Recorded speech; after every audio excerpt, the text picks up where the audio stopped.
We ask the United Nations to 1. Start an independent investigation into why rape cases are not being prosecuted. 2. Put public pressure on the government to punish all offenders. 3. Protect survivors from threats and government interference. 4. Hold any official accountable when they try to block justice. 5. Work with women groups to create emergency help and protection for girls. 6. Make sure no rape case is ever hidden again. This is not just a request, this is a cry for help.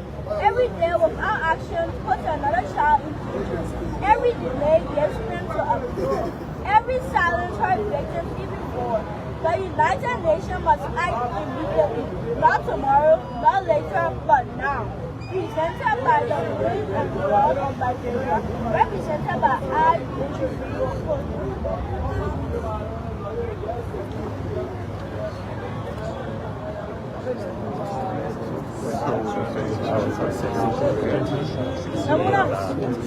Let me pause and let us pause. Please join me in the movement of silence to honor comrades who fought, bleed, and fell in the line of struggle. Their blood water the roots of this movement, and their memories must forever be the compass of our revolutionary action. Comrade, movement for silence.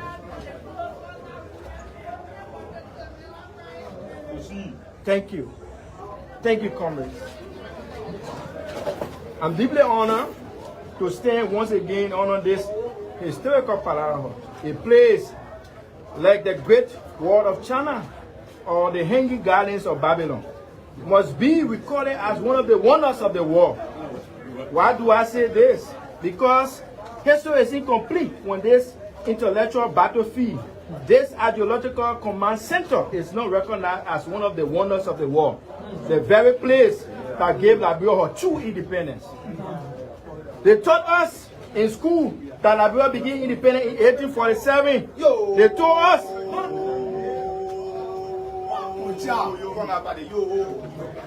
Amanda. Respond. That I hold a master's degree in social work with specialized studies in mental health and substance abuse and urban development. I apologize for an earlier misstatement, which I mentioned a minor in urban development. My academic training is robust and aligns with the demands of this role, particularly in community development, social systems, and urban resilience. Should I have in any time inadvertently disrespected anyone, I extend my deepest apologies. My commitment to serve with professionalism, humility, and respect for all stakeholders and all Liberians is the most that drives me. The Department of Urban Affairs, established in 1990, clarified that I hold a master's degree in social work with specialized studies in mental health and substance abuse and urban development. I apologize for an earlier misstatement, which I mentioned a minor in urban development. My academic training is robust and aligns with the demands of this role, particularly in community development, social systems, and urban resilience. Should I have in any time inadvertently disrespected anyone, I extend my deepest apologies. My commitment to serve with professionalism, humility, and respect for all stakeholders and all Liberians is the most that drives me. The Department of Urban Affairs, established in 1990, clarified that I hold a master's degree in social work with specialized studies in mental health and substance abuse and urban development. I apologize for an earlier misstatement, which I mentioned a minor in urban development. My academic training is robust and aligns with the demands of this role, particularly in community development, social systems, and urban resilience. Should I have in any time inadvertently disrespected anyone, I extend my deepest apologies. My commitment to serve with professionalism, humility, and respect for all stakeholders and all Liberians is the most that drives me. The Department of Urban Affairs, established in 19 clarify that I hold a master's degree in social work with specialized studies in mental health and substance abuse and urban development. I apologize for an earlier misstatement, which I mentioned a minor in urban development. My academic training is robust and aligns with the demands of this role, particularly in community development, social systems, and urban resilience. Should I have in any time inadvertently disrespected anyone, I extend my deepest apologies. My commitment to serve with professionalism, humility, and respect for all stakeholders and all Liberians is the most that drives me. The Department of Urban Affairs, established in 19 clarify that I hold a master's degree in social work with specialized studies in mental health and substance abuse and urban development. I apologize for an earlier misstatement, which I mentioned a minor in urban development. My academic training is robust and aligns with the demands of this role, particularly in community development, social systems, and urban resilience. Should I have in any time inadvertently disrespected anyone, I extend my deepest apologies. My commitment to serve with professionalism, humility, and respect for all stakeholders and all Liberians is the most that drives me. The Department of Urban Affairs, established in 19 clarify that I hold a master's degree in social work with specialized studies in mental health. They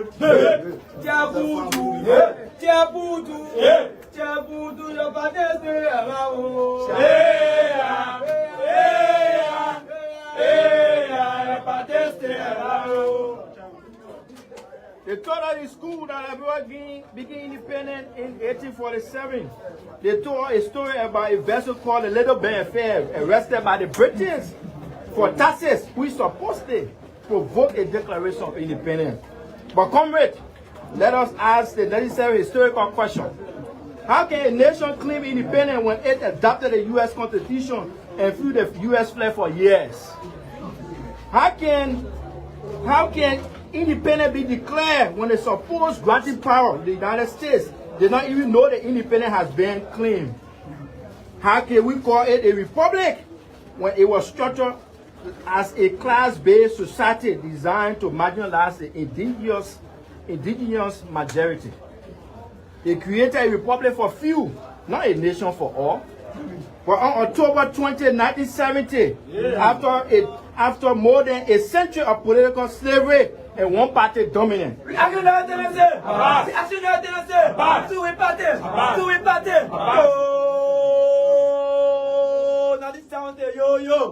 the real struggle for the people's independence began with the formation of the ever-potent Vanguard Student Unification Party, created by sons and daughters of the ordinary people that sell better ball in the market. This is a history they refuse to teach you in our schools. Comrades, if we do not know this history, you must know it today. It's because the leadership of suit honor the historical and philosophical obligation to teach the truth in our schools. And you must know this true militant of our party. Today, I do not stand here as a government official, nor as a diplomat. I stand here as a veteran of soup, a former speaker of the university.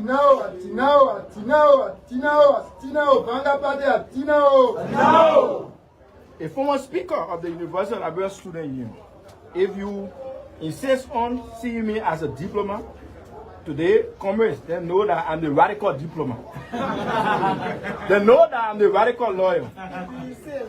Today is the first working day of the week, yet we all are here because the party calls. We must answer before the gods of massacracy become angry with us. As we visit our past, I ask this question not to confuse you, but to sharpen your revolutionary consciousness. how did African liberation leader inspire a movement here on this campus? Why did revolutionaries from across Africa rest, study that, or pass through this intellectual battleground? Why do revolutionaries fear soup when it's not in state power? And most importantly, what is the responsibility of this generation now that technology, misinformation, and global manipulation pose a new ideological war? We must reflect, comrades. No generation is exempted from the duty of struggle. Comrade, remember this university was once the resting place for giants of African liberation. Jomo Kenyatta, Dinan Kimanti of Kenya, Samoa Machel of Mozambique, Agostino Neto of Angola, Mobimo Keita of Malay, and it shaped the urban guerrilla consciousness of women fighters such as Albertina Sisulu of South Africa and Lydian Ngoyi of South Africa. This campus was a mecca of revolutionary enlightenment and the ideological training for the oppressed. That is why soup cannot be defeated. Its foundation is deeper than politics. It is rooted in the continental liberation. Comrades, the struggle of the 70s and 80s was a struggle for multi-party democracy. The battle was eventually won, but today you face eventually complex enemy: digital propaganda, economic exploitation, social inequality, and technological manipulation. Yes, we have multi-democracy, but where is the democracy? Democracy without social justice is an empty shell. This contradiction is not for commercialized political parties to solve. They are basically hustling for bread and contrast. It is a duty in urban development. I apologize for an earlier misstatement, which I mentioned a minor in urban development. My academic training is robust and aligns with the demands of this role, particularly in community development, social systems, and urban resilience. Should I have in any time inadvertently disrespected anyone, I extend my deepest apologies. My commitment to serve with professionalism, humility, and respect for all stakeholders and all Liberians is the most that drives me.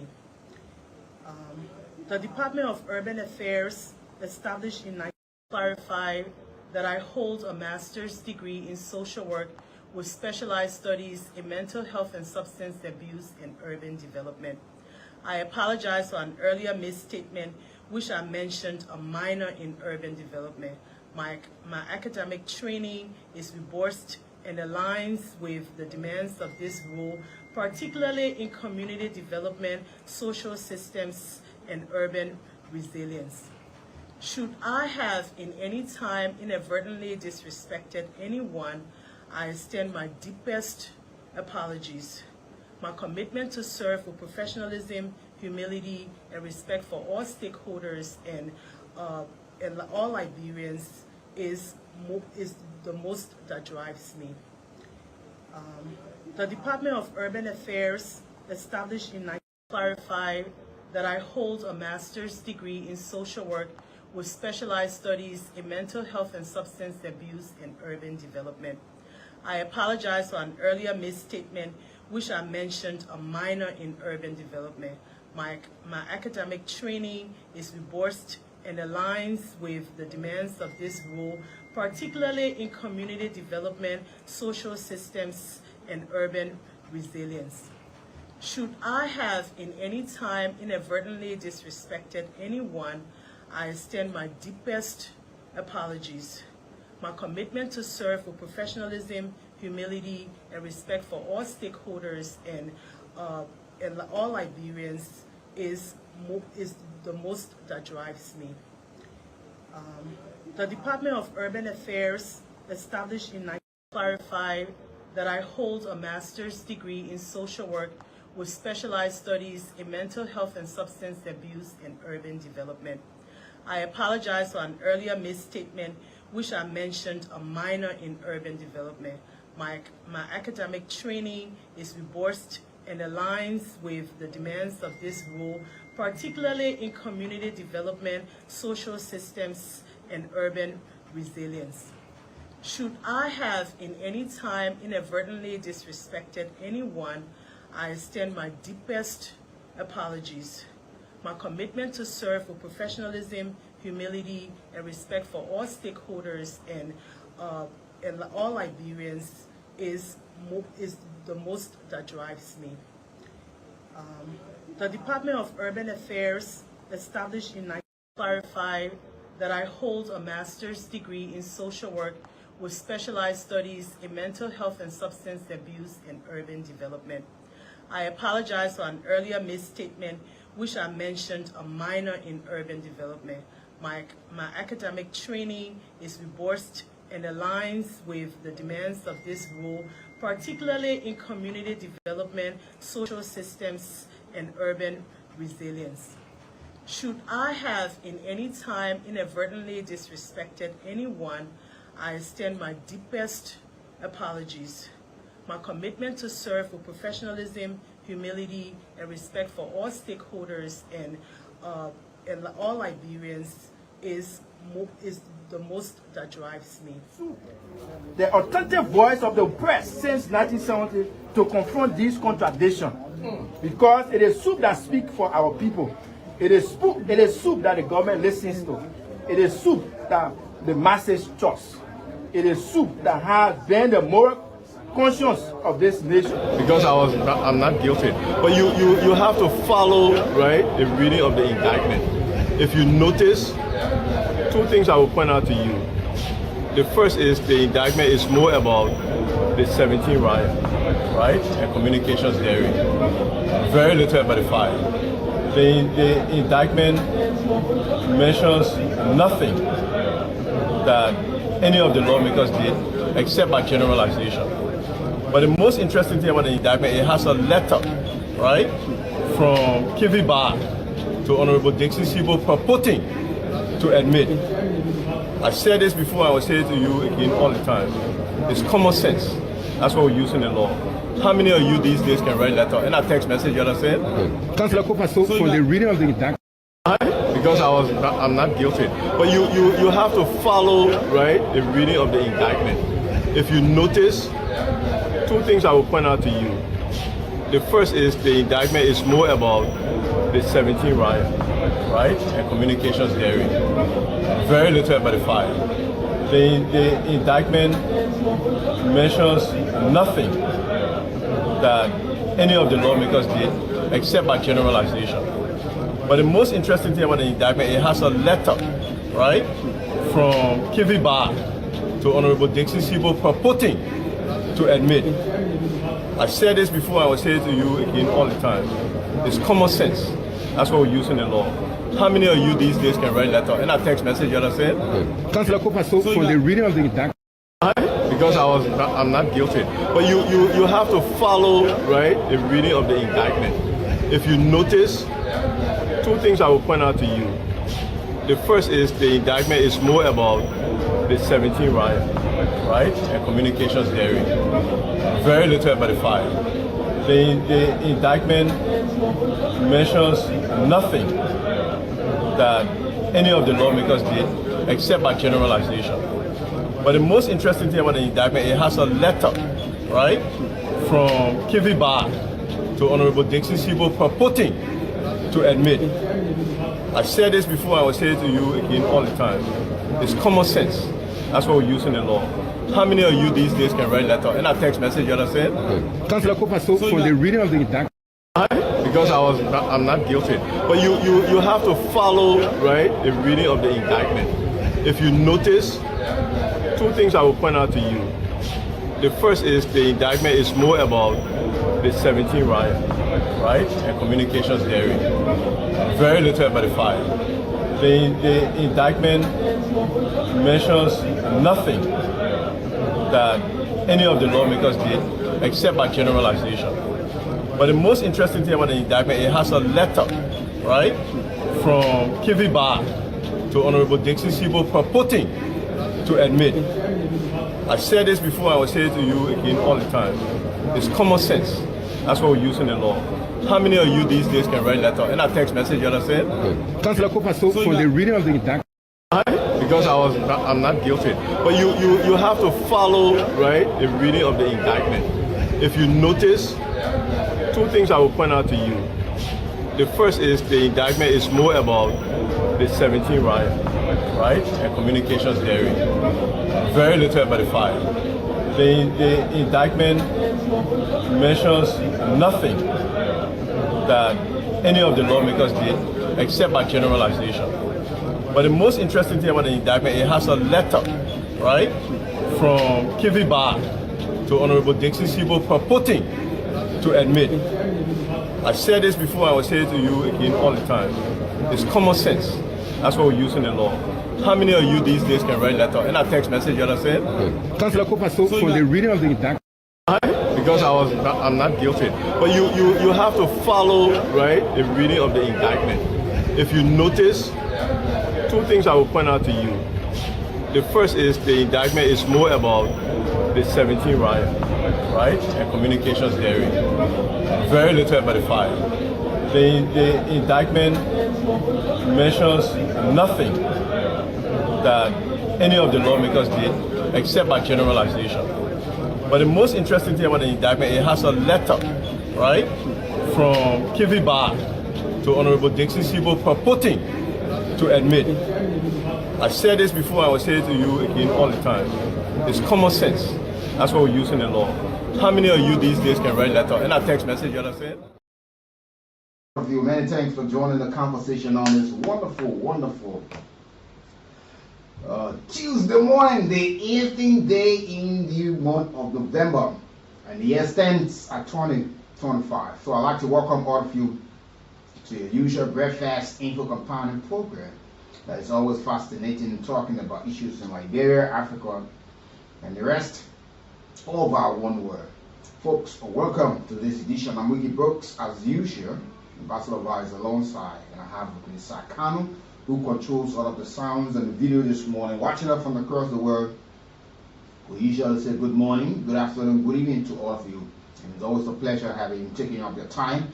Whatever part of the world, you can follow us on Kool 91.9, Kool Radio Hotline, Kool YouTube channel 2, as well as Skate News, and all of these hotlines will bring you all of the trending events in Liberia. Folks, welcome. The promises to be great again as usual, stimulated, very thought-provocative. We will walk the walk and talk the talk. And as usual, help to shift the paradigm about democracy. What a favor, undiluted truth, the very hard truth I said on this platform. Because we suffer no identity and we do not use the three-letter words on this platform.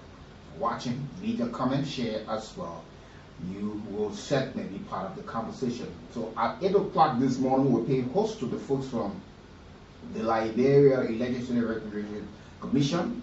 There would be a public hearing on tomorrow at the Monrovia City Hall. We're going to dive into that, and we're going to be telling us about LEC new tariff and justifying all of them what's in the package. We're going to be looking at that at 8 o'clock. The team will be here at 8 o'clock. We're going to talk about that on this edition of the Morning Wrap. Folks, welcome. This is it. And I'd like to dedicate this entire show this morning to the woman who brought forth Ambassador Brooks to this world as she celebrates her birthday on today, as well as her anniversary. Mrs. Cecilia Craig celebrates her birthday today. Happy blessed birthday and anniversary to you and Mr. Carker as well. We would like to say to all of you, more grace, more years as you celebrate this wonderful day. Welcome, folks.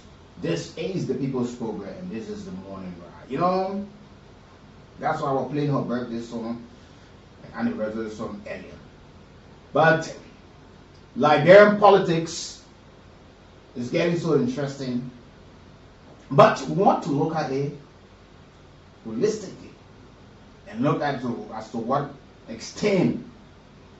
You know, sometimes you take out the political gamut and try to look at the body politics, and as what are the interests of the people at the main point, or is about the showmanship, roaring in who has this and who can do this, and what are you doing it in the interest of the people? What are you doing it for a duration that is going to last, or you just want to do it that people see that you are, pussyfooting, and everybody wants to see that you're moving from one place to another. You step into this place, you step into that place.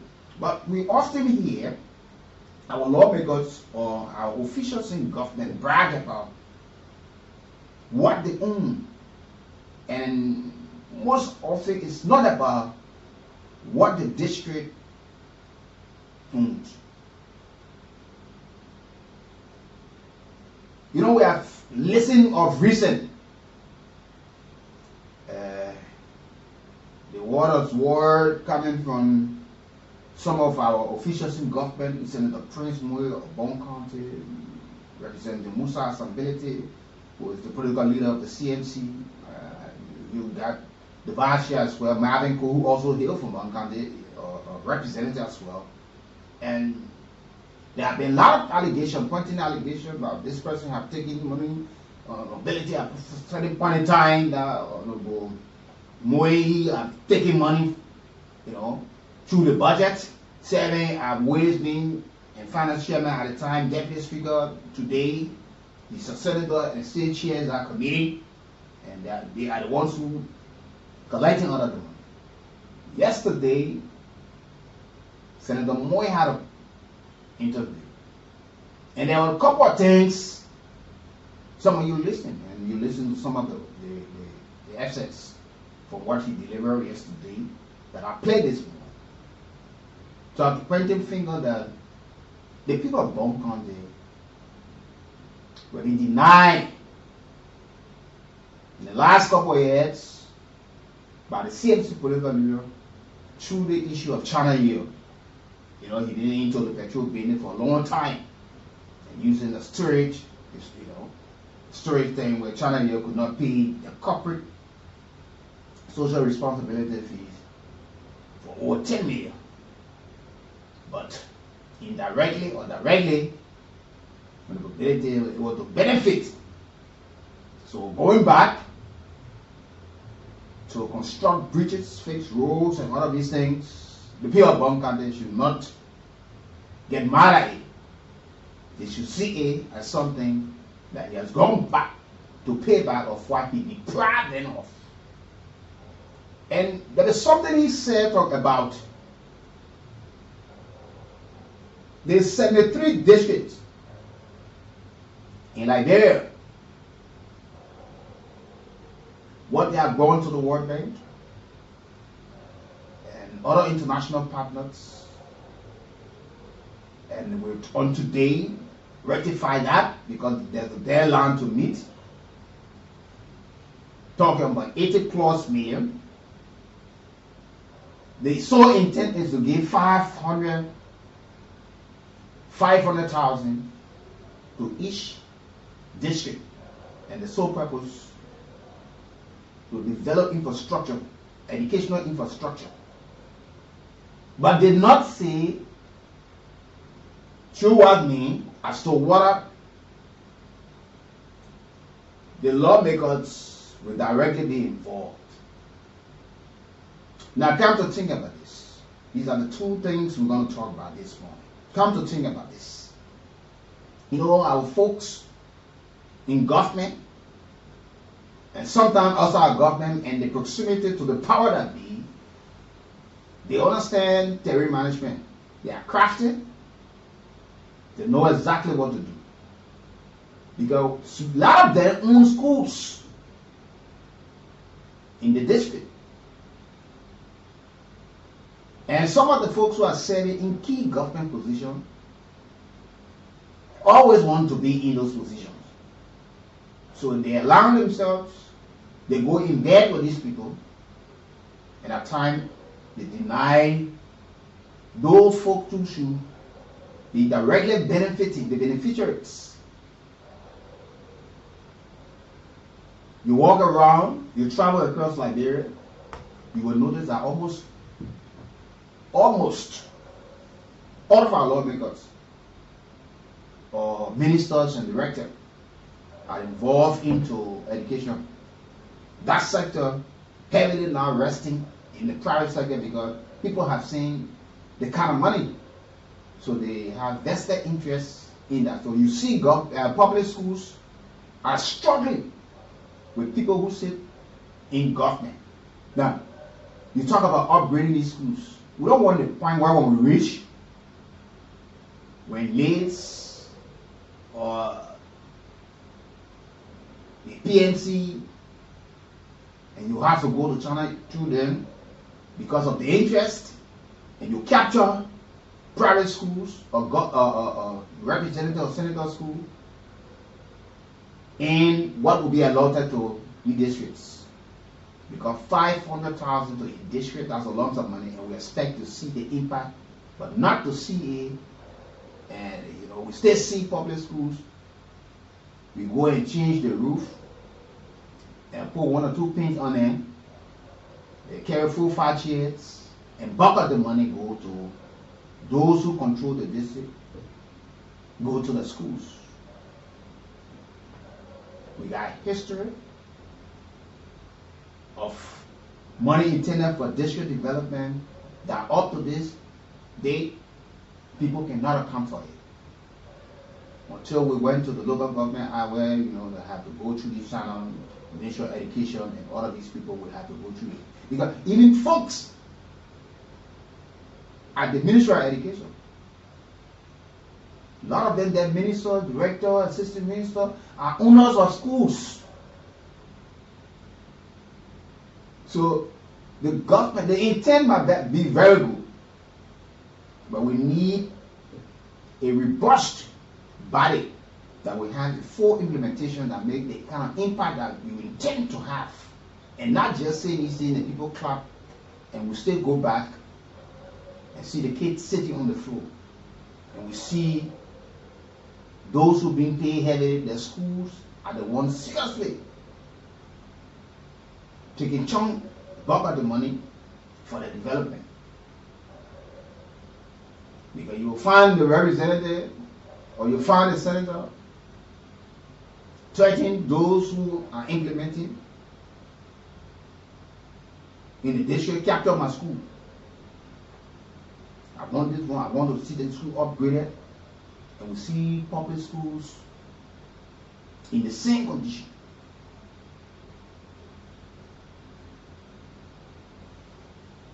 We all know the history of our country before the war in Liberia. Public schools were the best. 1 or 2 private schools were competing. But today, even with taxpayer money, donor funding, public schools are still struggling.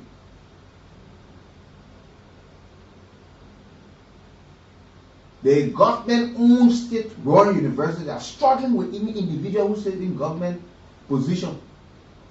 Imagine the University of Liberia will struggle to an individual private university. You get there, 24/7 energy, electricity, internet. Nobody tilting chairs from one angle to another. Some of the faith-based institutions in this country. There are only universities. The US is struggling with today. Other vocational schools, public vocational schools are struggling to private vocational schools. At the hands of public officials, how do we change it? We heard this thing, oh, we got money in the budget for this. We got money coming, grant, donor funding, but yet in return, we still do not see the dividend up to this time. The impact, the tangibles, and say, look, we can point to this. In July, we saw the dedication of 2 major public schools by the president, which is welcoming, and everybody has praised it. And we have asked the issue of maintenance. But drive around and go to some of the officials in government. You get out of school, you can drop pin, and you will hear it. You see some of the schools, you think that they pin that school every day, or the wall is washed every day. You get to some of the schools, you see they don't touch the wall. But the kids are 100, 150 in one class. The instructor will struggle. Sometimes no space. The only space is just pretty close to the chalkboard. But go to the private schools owned by officials in government, owned by some well-to-do people in the private sector as well. They do not have what you call blackboard. They are not using crayon. A lot of them. You got someone using the electronic board. They're using the mic right after it went up. With fan, air conditioning, CC camera, television for the kids. You go to the teacher's lunch. You see where they sit, the library, the lab, computer lab, all up to date. And we still have not been able to realize this, and we have not been able to sit on the table to see how this. We can change narratives, re-strategize, and look for the right people, and ask, who do we have to fully implement the project? I would not take instruction from somebody else who will threaten that will take the project from you. I want you to capture my school into the development aspect of it. The schools are very expensive. Get up in the mornings, stand to some of the intersection, driving to work, or sitting on the road, or going to your business center, or going to school. You see the number of private school buses. Go and look whether you see one person say University of Liberia. Go and see whether you see, oh, the bus for Turkmenham. This bus for the other school, PCS, that will take student and instructor to and fro. When will we reach the point to ease the burden on the students in the public school as well as the instructors? When?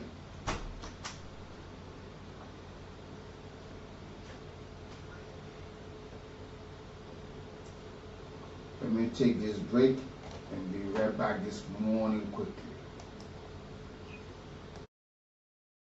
Because I'm not guilty. But you have to follow, right, the reading of the indictment. If you notice, two things I will point out to you. The first is the indictment is more about the 17 riot, right, and communications theory. Very little about the fire. The indictment mentions nothing that any of the lawmakers did except by generalization. But the most interesting thing about the indictment, it has a letter, right, from Kivi Bar to Honorable Dixon Sibo purporting to admit. I said this before, I will say it to you again all the time. It's common sense. That's what we use in the law. How many of you these days can write a letter and a text message, you understand? Come to think about it. How do we collect taxes in a country? For the sole intent of developing a country, improving the lives of the people, investing in infrastructure, existing infrastructure, refurbish it, renovate these things. And you see, and some of the folks, this is the part of it, some of the folks, today the schools that they have, they went to some of these schools that are struggling with schools that they have built. Their alma maters. You went to a school in Bond County. You graduated. You become minister. You become director. You built your representative senator. You built a school. You do not even advocate for your school. Engage the Ministry of Education. What is happening to the school? Engage the Ministry of Public Works. Why the roads are bad leading to this school? Why these schools are not renovated? You ask some of our lawmakers in this country, because some of them normally would do it. Ask them when the last time you took a tour, county tour. You as senator, you represent the entire county. The representative is created to a particular area, to a district. Ask some of them. Some of the representatives cannot even tell you the number of public schools in the district. This is serious. It's not denigrating anybody. They cannot even tell you the number. Some of them cannot tell you the number of public schools in the district and how functioning these schools are. Ask them. But drive and see the schools. Drive and see public health facility, and go and see the private clinics and hospitals.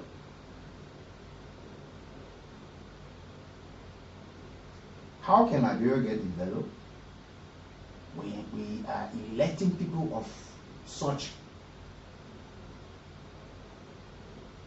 See the number of folks today that graduated from Tottenham High. When you hear them talking about Tottenham, go to Tottenham High. Go and see them. The University of Liberia today is struggling, but go and see how many of them. They sit right to the Capitol building, they look there, they know where they went from there. But go to the private university. Go to the private high schools. Every year they are adding something to it. But we will pour money, we go look for money, and everybody will be clapping, say, yeah, things about to change. We listen to some of the senators when they came from the Southeast, when they came from the BRICS, Senator Duncan, Weber Brown, some of the lawmakers from the Southeast, some of the lawmakers from North Central Liberia were complaining on public schools. Some of the schools today are not active. The kids, roof, no roof. Kids are sitting on the tarpaulin and all of these things. You know, sometimes these things, when people are saying these things, it's shameful. And it becomes schoolboy error. Because these things fall in your purview. Your oversight, representation, lawmaking. You got your county coordinator, you got your district coordinator, you got all the different people that have been paid by taxpayer money. Are you asking for these reports?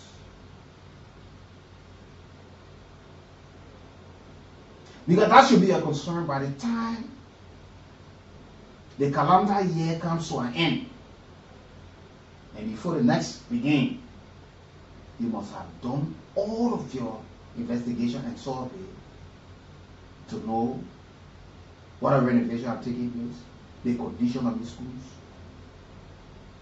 You got the county education officer, district education officer. These are folks. How active? All the years, Riverside County get one public high school. They talk about they want to be another one. Shameful thing, but Riverside have always had senators and have had representatives. Some of the kids will graduate and cross over to Grand Bassa to continue. But when we sit around here, we get to everything okay. Because at the big show people in Liberia, that where you can find it.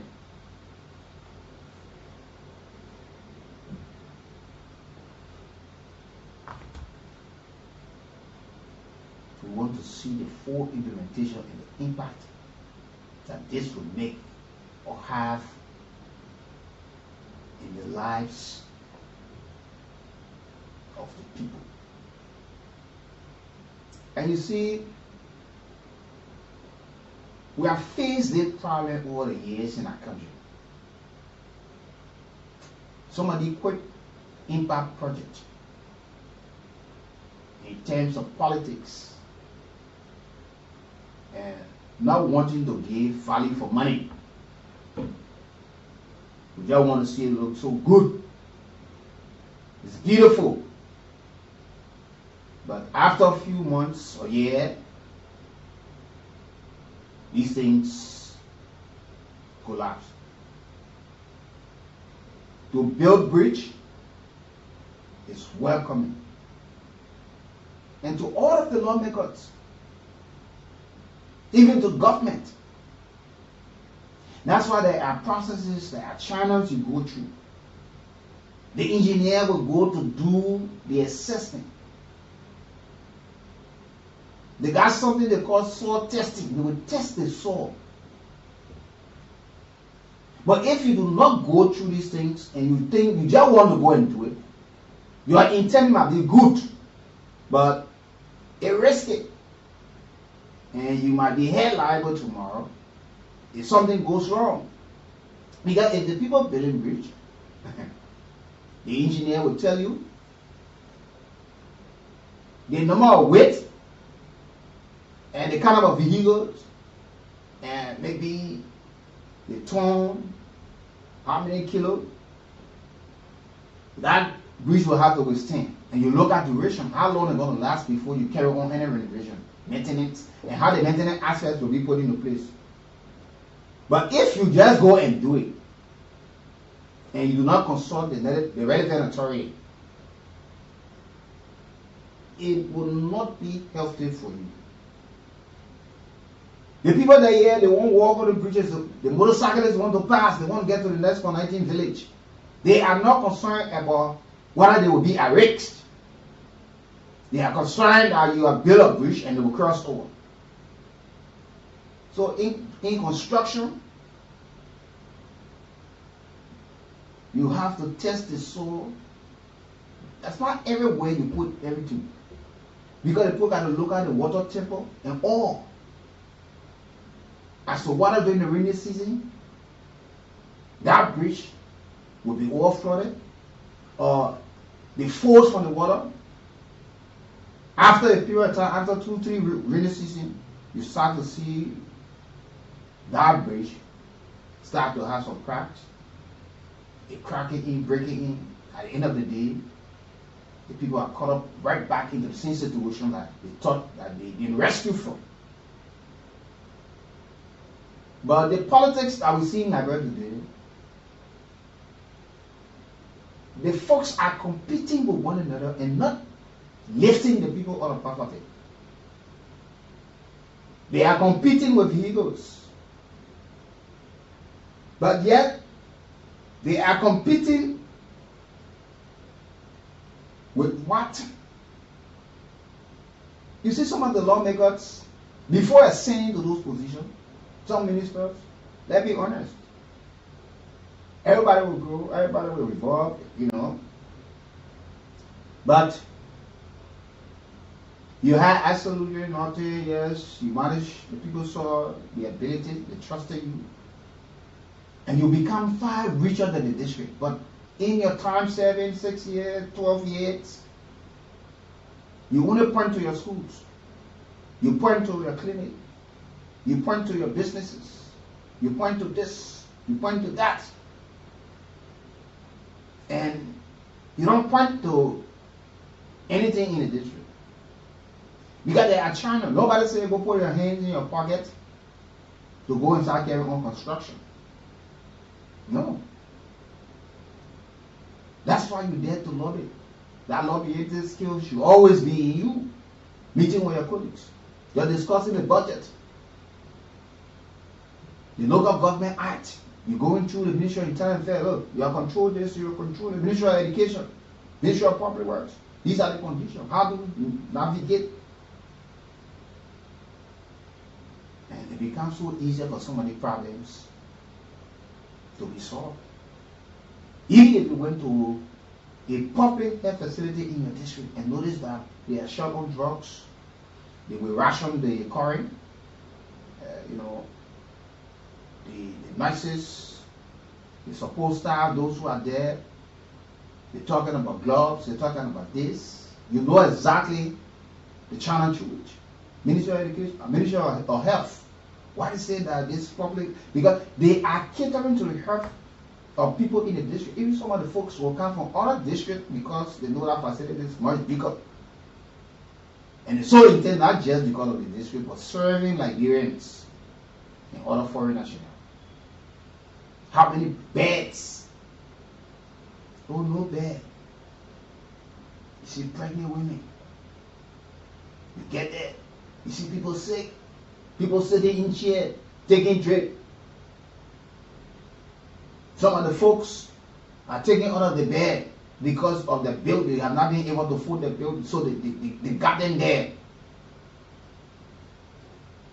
Look, we got a whole lot to work on for our country. A whole lot.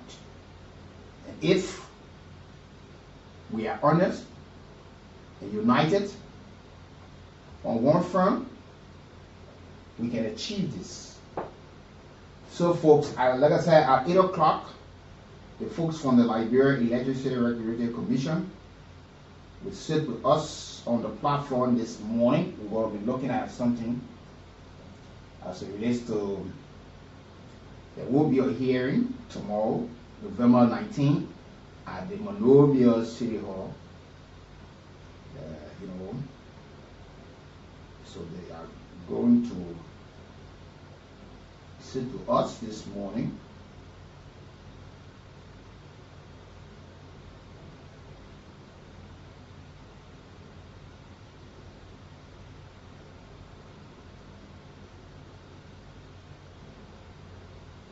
So welcome this morning. So the Liberia Regulatory Commission, we will have with us this morning Nonode S. Johnson, tariff economist, and Jamel Doba, the financial economist. The commission will hold a public hearing on LEC tariff proposal. LEC is now proposing a new tariff. So maybe we know what are going to be, how we're going to be paying our LEC bill. So it's going to be on November 19th, tomorrow at the Monrovia City Hall.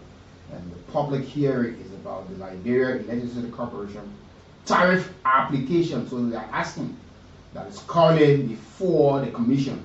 So we're going to be looking at the tariff process and what is expected. So at the end of the tariff process, what is contained in LEC tariff application and key highlights. So we're going to be looking at that this wonderful, wonderful morning. Folks, welcome to this edition of the Morning Rise. So we're going to take a few calls on what we were there discussing before our guests got on us too. Our guest is just around. Okay, understand that they are currently downstairs in the lobby. So we will usher them in very shortly, but we'll take a few calls on this matter because we're going to take them from 8 o'clock to 9 o'clock. Listen to Senator Moe and other folks about issues being discussed this morning. This is Liberia. The politics in this country, we hope that we can all benefit from it and make Liberia a better country. But whatever you are, this is it. And this is, I'd like to welcome you this morning. And if you are there, we are certainly here. And happy birthday and happy anniversary to you to Mr. and Mrs. Scrap. Yeah, as you celebrate your birthday on today. You say happy birthday.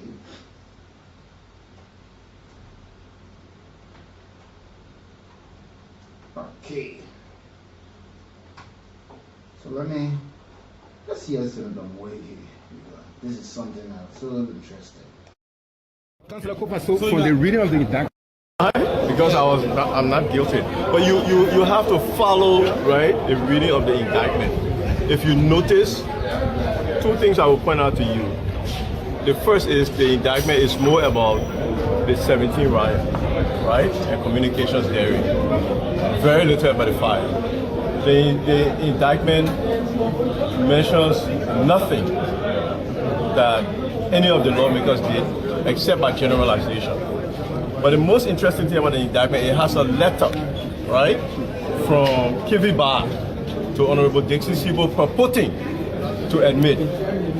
I said this before, I will say it to you again all the time. It's common sense. That's what we use in the law. How many of you these days can write a letter and a text message, you understand? Councillor Kopa, so from the reading of the indictment, because I'm not guilty. But you have to follow, right, the reading of the indictment. If you notice, two things I will point out to you. The first is the indictment is more about the 17 riot, right, and communications theory.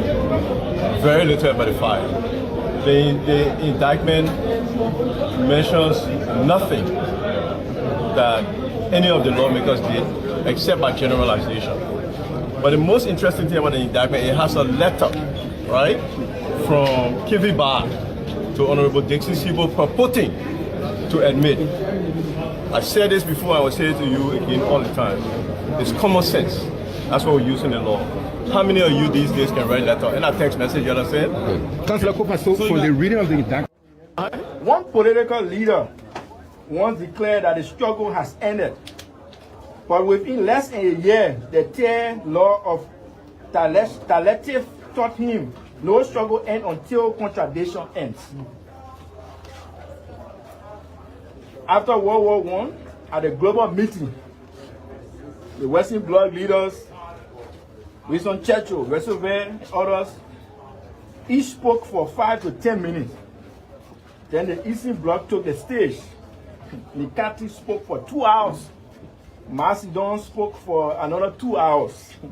By the time Macedon finished, the room was empty. So, comrade, before the hall get empty, let me conclude.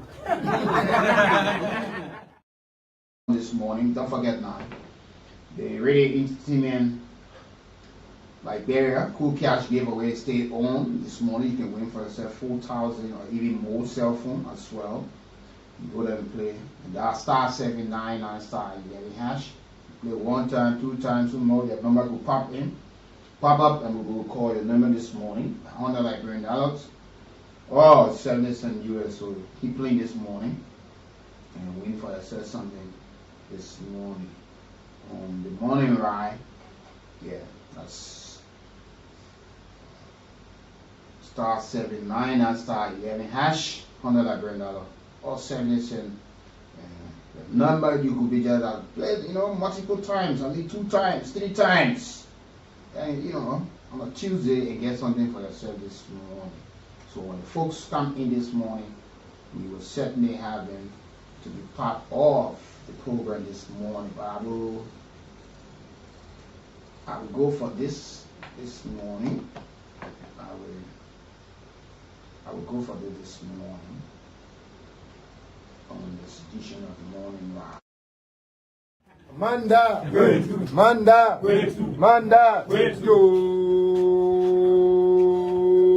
National Liberation Struggle, yo.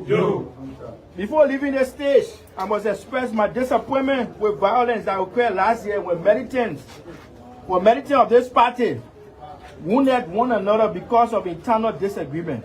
Comrades, hear me and hear me clearly. Internal contradiction will always exist. This must never turn comrades into enemies. Your energy must be directed at reactionary, not at each other. And Chairman, whether Congress is held this year or later, please manage this process properly to avoid a repeat of last year. This is not Kenya that have 30 political parties. And most should have 1 or 2 tendencies. But Congress should not create fraction because they want to enter a backdoor entry into leadership. Chairman, do not let this start to work this time around. Comrades, brethren, the party story is also a study in humility. It acknowledges mistakes, learn from criticism, and challenge the course when necessary. That willingness to reflect and reform kept its mission rooted in our service rather than self-interest. Veterans carry a creed that progress is not best measured by the applause that draws it, but by the life it improves. Comrade veterans, it is time to come back home and join us in carrying forward with 3 principles: educate generously, organize patiently, and govern transparently. If we honor the party memory, we will invest in training young comrades, strengthen ties among us as veterans of the party, and insist that power must be accountable to the people it serves. In doing so, we do not only remember the profound veterans of our shared history, we advance it. Let that be the measure of our tangible, of our tribute, not mere words, but continued work that makes life fairer, richer, and more humans for the masses. We are calling on veterans of SOUP to reclaim the ownership of the movement and inspire the next generation to rise with passion, respect, and dedication. Your experience and leadership are vital in shaping the future of the Comrades. Let us unite to preserve the spirit of SOUP, promote sustainability, and encourage newcomers to embrace the trail and the mindfulness of it offers. Comrades, I'm a living witness to serving, of being transparent and providing and ensuring that justice is served with all fear or favor. A few days ago, you heard when people masqueraded and said that we're providing injustice, only because they don't want to be accountable to our society. We must ensure that accountability exists and continue to exist. This is what the party taught us. In conclusion, comrades from Resistance Renewal, the mandate of this generation is clear. Preserve the legacy. Defend the ideology, renew the struggle. The baton is not in your hands. Do not fail. Giants who came before you were here today, and as I leave, Chairman, I ask that you insist that this Palawa Hall be placed among the 7 wonders of the Lord to make it 9 wonders of the world. The struggle continues. Thank you. But before we begin, let me pause and let us pause. Please join me in the movement of silence to honor comrades who fought, bleed, and fell in the line of struggle. Their blood water the roots of this movement, and their memories must forever be the compass of our revolutionary action. Comrade, movement for silence.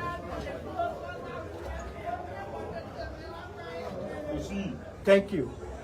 Thank you, comrades. I'm deeply honored to stand once again on this historical Palawa, a place like the Great Wall of China or the Hanging Gardens of Babylon must be recorded as one of the wonders of the world. Why do I say this? Because history is incomplete when this intellectual battlefield, this ideological command center is not recognized as one of the wonders of the world. The very place that gave Liberia her true independence. They taught us in school that Liberia became independent in 1847. They told us.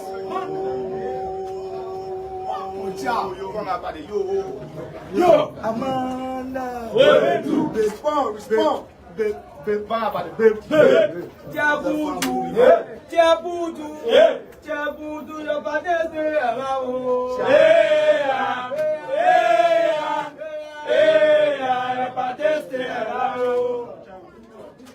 They taught us in school that Liberia became independent in 1847. They told a story about a vessel called the Little Ben Affair, arrested by the British for taxes, which supposedly provoked a declaration of independence. But comrade, let us ask the necessary historical question. How can a nation claim independence when it adopted the U.S. Constitution and flew the U.S. flag for years? How can independence be declared when the supposed granting power of the United States did not even know the independence has been claimed? How can we call it a republic when it was structured? The Regulatory Commission. We are pleased to have with us this morning. We have with us two distinct gentlemen, Lulude S. Johnson, Tariq economist, and James Duba. Duba. Financial economists. They are here, and the commission will hold a public hearing on tomorrow of the LEC proposed tariff on November 19th at the Monrovia City Hall. So it's going to be a public hearing about the Liberia Legislative Corporation tariff application that is currently before the commission. So I'd like to welcome you this morning. Welcome, gentlemen. Thank you very much. Thank you. Okay, I always love to ask, how is the commission? The commission is relatively good. Okay. We are basically doing our tax in accordance with the 2015 legislative law of Liberia. Okay, that's wonderful. So let's start up with any one of you can start up, especially talking about the tariff economist started overview Mr. Johnson. Tell us this morning what is about this public hearing on tomorrow at the Monrovia City Hall. We understand you have before you an appeal from the Liberia Legislative Corporation. What is in the package and what is it all about? Why you intend to have a public hearing on it? According to the 2015 electricity law of Liberia that established the Liberia Legislative Regulatory Commission, it tells us to regulate tariff. And what do we mean by tariff? Tariff the price at which we sell the power for the electricity for, or the current for in our Liberian term. And in 2021, we wrote the tariff regulation and the multi-year tariff methodology. That instrument informs us how to do the tariff and what are the different formulas and documents that we request for during the tariff application period. And in 2021, we did the first LEC tariff, and that tariff took effect from January 1, 2022 to this time that we are in. So now we are doing the second tariff for LEC. And our laws provide that when LECs or every utility submits their tariff application and we consider that application to be completed, we inform the public through what we call the abridged application. The abridged application is like a summary of the entire application that is submitted to the Commission. It has the tariff that the utility is proposing for the 3-year period. It talks about all other costs that they're proposing to incur. So that's like the tariff process, right? Yes. And when that is done, we schedule time that we go around to the utilities operational area. So for LEC, you will be aware that LEC is not just in Montserrat, LEC is in Bombay, Cape Mount, Margibi, Grand Bassa, and Riverside County. So this public hearing exercise started last month. We went to Bombay and Cape Mount. We also went to Grand Bassa County, compound number 1, Grand Bassa County. We went to Riverside, Yapastown, Riverside County. We also made a stopover in Kakata about a week ago. So now we are having the grand public hearing in Montserrat County, which is scheduled for tomorrow, 10 a.m. at the Monrovia City Hall. So the public hearing is like a quasi-judicial process where the commission, board of commissioners preside over, and they invite LEC to submit the same proposal that they made to us to their customers. So during that period, the customer will have about 3 hours to ask LEC all the different questions and why they are proposing the tariff. So during that process, the commission will take note of all the proceedings, we will record the proceedings with questions as well, and there will be a comment card that each individual may not have the opportunity to make a comment because it's a large gathering. So you can make your notation on the comment card and submit it to us. We'll compile all those information and they will be able to inform us when we are coming up with the final tariff. That's all you want to add up? Yeah, so basically he just laid out the entire process. You know, the 2015 electricity law mandates the commission to do tariff for electricity utilities after every 3 years. So the last time we did this major tariff for LEC was in 2021. And then it was announced on January 1st, 2022. So the first 3 years was from that is 22, 23, and 24. It actually expired last year. But we could not announce LEC's tariff early this year because, as you may be aware, in November last year, there was a change in management.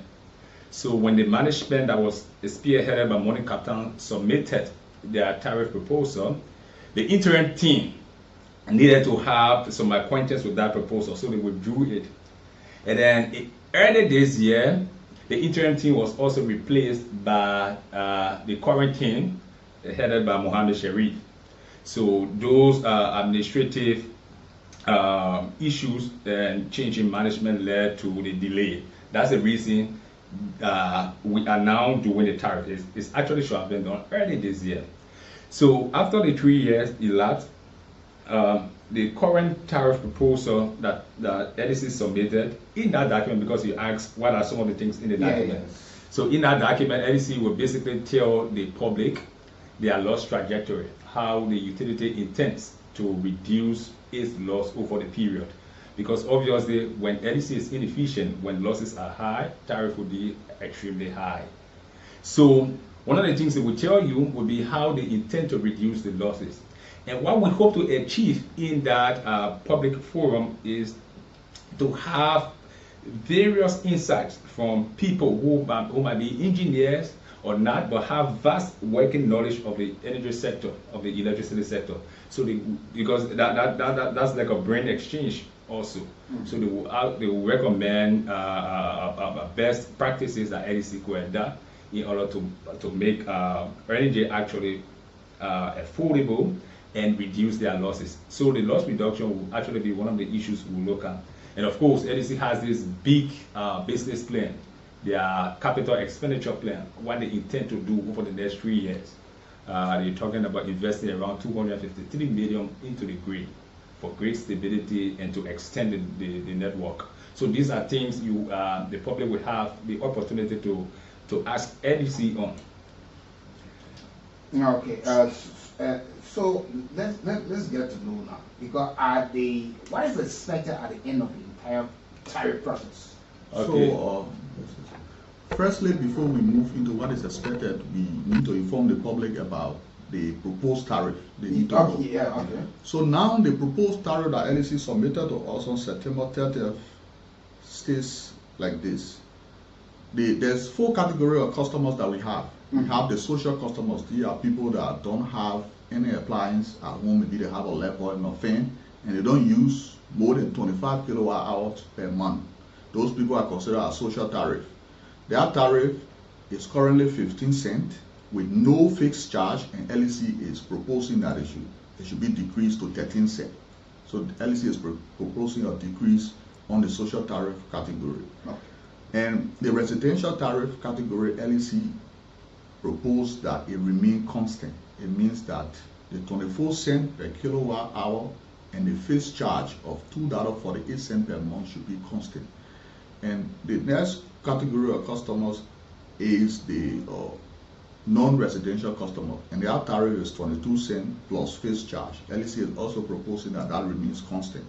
And we'll have the last group of people that is the medium voltage team, means people who consume a lot of electricity, like the American Embassy, Coca-Cola factory, and those big businesses, those industries as well. Thank you very much. LEC is proposing that their tariff should leave from 19 cents to 20 cents per kilowatt hour. Okay. So that is the tariff proposal. Additionally, LEC now is proposing that connection charge means is the facility, the utilities facility that comes to your house that is complemented with the meter. Yes, the wiring and the manpower that comes along with it. LEC is proposing now that we should take it from the current price, which is $22 to $82 for residential customers. And they are also proposing that the large customers, the 3-phase customers, should leave from $395 to about $400+. So that is the entire proposal that LEC made to us. And that proposal is complemented by the operational expenses, the expansion plan, and there's a lot of things they are talking that they're going to do. And you may be aware that LEC now is experiencing donor fatigue. All right, most of the donors that were around when LEC started to reform its asset during Ellen's period, most of them are going. So LEC is actually operating on loans with small grant.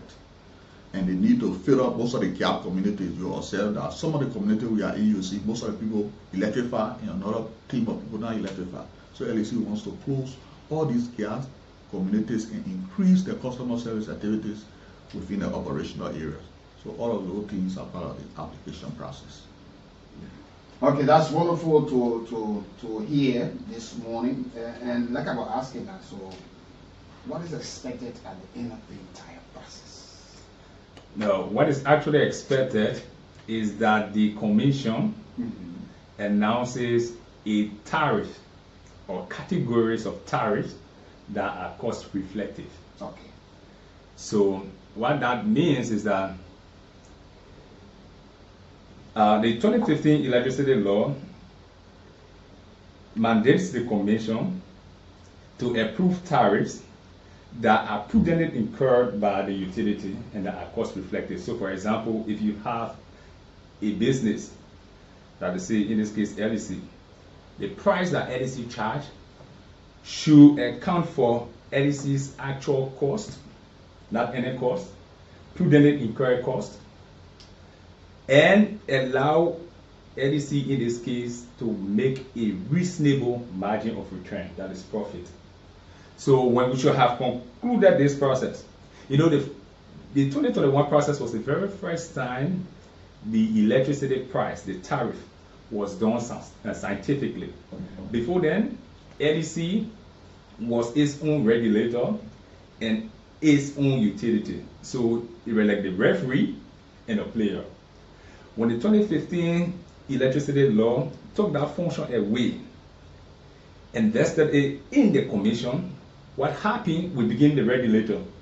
So now the cost that the electricity price that we came up with in 2025 was done by a regulator, not LEC.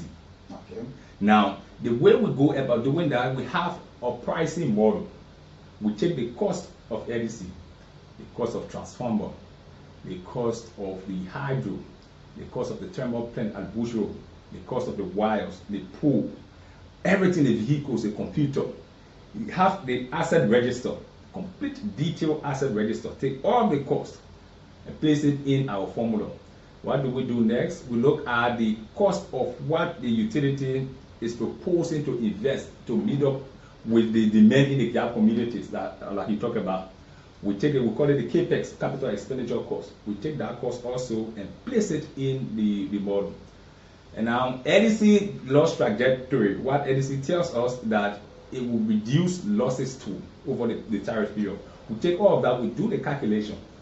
When we complete the calculation, then we go about the art. It's how we spread out the tariff per customer class, that is per residential, per medium voltage, that is the industries, commercial, the businesses around, and the lifeline consumers, that is the social tariff for the vulnerable and poor. And by law, and for intellectual inquiry, when someone, let's say a researcher, takes that formula, takes LEC cost, they should be able to replicate what the commission provided. Okay. So after this process shall have ended, the prices you will see for electricity will be cost reflective, and it will only reflect costs that are prudently incurred by the utility.